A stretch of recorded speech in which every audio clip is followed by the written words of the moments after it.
या देवी सर्वभूतेषु शक्तिरूपेण संचिता नमस्तस्यै नमस्तस्यै नमस्तस्यै नमो नमः।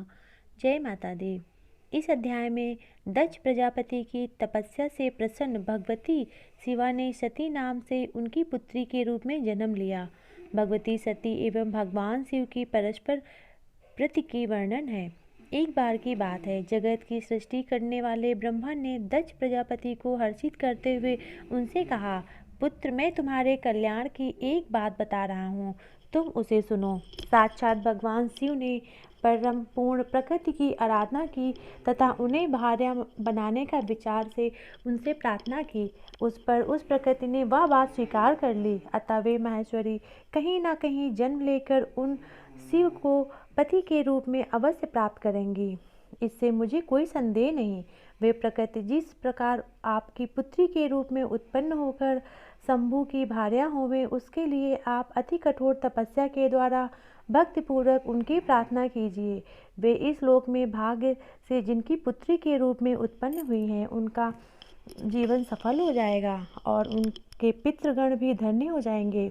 अतः इस जगत में उत्पन्न माया रूपिणी जगदम्बिका पुत्री रूप में प्राप्त कर आप अपना जन्म सार्थक कीजिए। पिताजी, मैं आपकी आज्ञा से निश्चित रूप से वैसा ही प्रयत्न करूंगा जिससे वे साक्षात प्रकृति रूप जगदम्बा मेरी पुत्री के रूप में जन्म लें। ब्रह्मा जी से ऐसा कहकर दक्ष प्रजापति अति शीघ्र से क्षीर सागर के तट पर आकर जगदम्बा की आराधना करने लगे। मुनिवर उन्होंने उपवास इत्यादि तत्पर्ण से भगवती की आराधना करते हुए 3000 दिव्य वर्ष बिताए। उस प्रकार की तपस्या से रथ दक्ष के सम्मुख भगवती शिवा प्रकट हुई।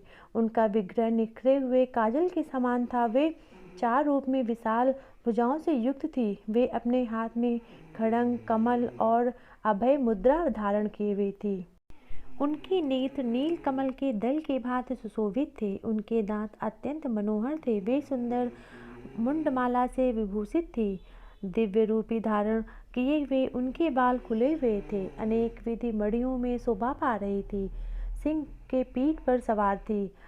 महाविद्याकालीन सैकड़ों सूर्य की प्रभा के समान प्रकाशमान थी। उन्होंने दक्ष से कहा, वत्स, तुम मुझसे क्या याचना कर रहे हो? प्रजापति, तुम्हारे भाव से प्रसन्न होकर मैं तुम्हें शीघ्र वर दूंगी।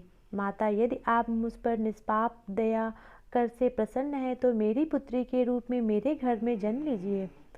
मुझे पत्नी के रूप में प्राप्त करने की कामना से शंभु ने पूर्व काल में मुझसे प्रार्थना की थी। वह प्रार्थना मुझे पूर्व में स्वीकार कर ली है। अब मुझे कहीं जन्म लेना है। अब मैं आपके घर में जन्म लेकर शंभु की भार्या बनूंगी। मैं साक्षात प्रकृति स्वरूपी भगवती पूर्णा आपकी इस तपस्या से प्रसन्न हूँ और गौर अंगों से युक्त विग्रह वाली मैं आपकी कन्या होंगी। सुंदर शरीर और सौम्य रूप वाली मैं तभी आप तक आपके यहाँ रहूंगी तब तक आपकी तपस्या से पूर्ण क्षीण नष्ट नहीं हो जाता। पुनः तपस्या का पूर्ण क्षीण होने पर जब आपके द्वारा मेरा अनादर होगा, तब मैं इसी तरह का विग्रह धारण कर आपकी माया से जयनाम संपूर्ण जगत को विमोहित करके अपने धाम को चली जाऊंगी।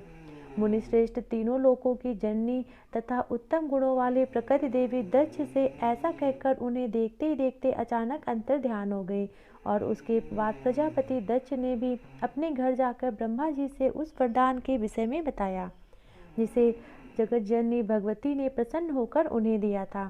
तत्पश्चात उस आद्या सनातनी पूर्ण प्रकृति ने जन्म लेने के लिए सर्वगुण संपन्न दक्ष पत्नी के गर्भ में प्रवेश किया। तदंतर दक्षपति प्रसूति ने शुभ दिन में एक कन्या को जन्म दिया। वह कन्या प्रकृति स्वरूपी भगवती पूर्णा ही थी। उस कन्या के अंग गौड़ वर्ण थे। करोड़ों चंद्रमा के समान उसकी आभा थी। खिले हुए कमल के समान उसके बड़े बड़े नेत्र थे। वह 8 भुजाओं से सुशोभित थी और उसका मुख अति सुंदर था। उस समय आकाश में फूलों की वर्षा होने लगी। सैकड़ों मृगदुंगी बजने लगी।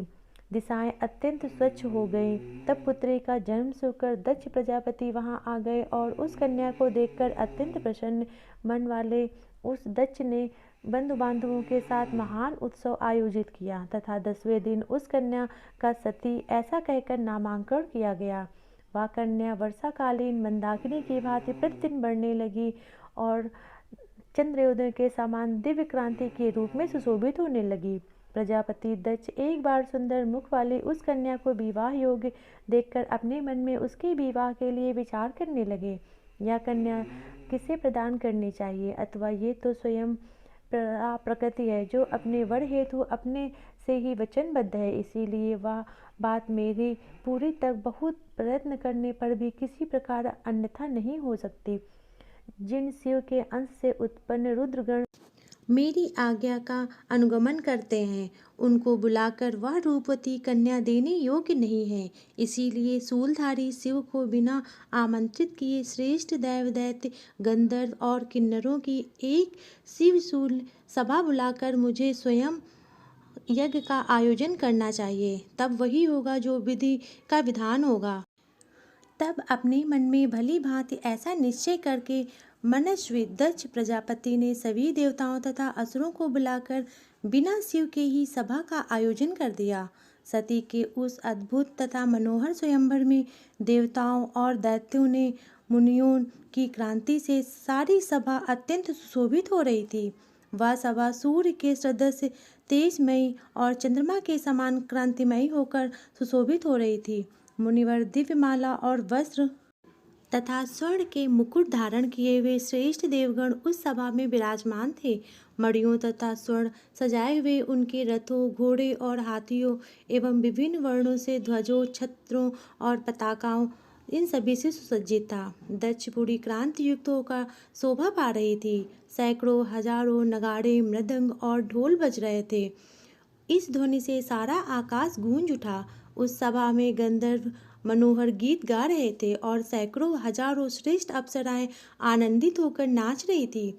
इसके बाद प्रजापति दक्ष ने शुभ समय आने पर सैलोक सुंदरी उस कन्या सती का सभा में बुलाया गया। मनोहर तथा क्रांति युक्त वह सती परम प्रसन्नता पूर्वक वहां उपस्थित हुई और सौंदर्य की प्रतिमा के समान सुशोभित हो रही थी। इस बीच सर्वश्रेष्ठ महेश्वरी नंदी पर सवार होकर वहां आ गए और अंतरिक्ष में स्थित हो गए।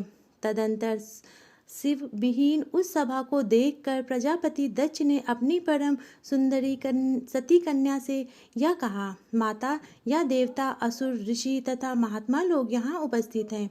इनमें से जो भी आपको अच्छा प्रतीत होता हो, उस गुणवान तथा सुंदर रूप वाले को माला पहनाकर आप उसका वर्णन कर लें। ऐसा कहने पर प्रकृति रूपी देवी सती ने शिवाय नमः ऐसा कहकर वरमाला भूमि को समर्पित कर दी और वहां पर प्रकट होकर भगवान शिव ने सती के द्वारा अर्पित की गई उस माला को अपने सिर पर धारण कर लिया।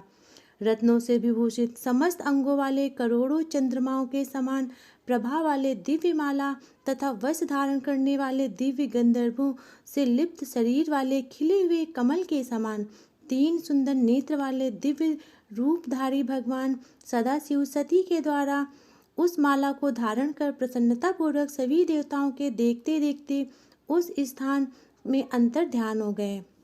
मुनि श्रेष्ठ सती ने महेश्वर को माला अर्पित कर दी थी। उस कारण दक्ष प्रजापति का उस सती के प्रति आदर भाव कुछ कम हो गया। इसके बाद मारीच आदि अपने मानस पुत्रों तथा अन्य मुनिवरों के साथ वहां विराजमान ब्रह्मा जी के सभी प्रजाओं के स्वामी दक्ष से यह बात कही, आपकी इस कन्या ने देवाधिदेव शिव का वर्णन किया है, इसीलिए उस श्रेष्ठ महाईश्वर को बुलाकर प्रयत्नपूर्वक वैवाहिक विधि विधान से अपनी पुत्री उन्हें दे दीजिए। उनका यह वचन सुनकर वह प्रकृति देवी द्वारा कही गई पूर्व बात को याद करके दक्ष ने महेश्वर को बुलाकर उन्हें सती को सौंप दिया। महेश ने भी वैवाहिक विधान के साथ उसका प्रसन्नतापूर्वक परिग्रहण कर लिया। इसके अंतर्गत ब्रह्मा, विष्णु और नारद आदि देव ऋषि देववाक्यों के द्वारा उन सबकी स्तुति प्रिय शिव तथा शिवा की स्तुति से प्रसन्न करने लगे। सभी देवतागण उसके ऊपर पुष्पों की वर्षा करने लगे। सैकड़ों हजारों दुदुम्बियां बजने लगीं और सभी देवता गंधर्व तथा किन्नर अत्यंत प्रसन्न हो गए। जटा तथा भस्म धारण किए हुए शिव को देखकर दक्ष प्रजापति के चित्त में बड़ी व्याकुलता छा गई और वे मन ही मन सती को भी कोस रहे थे।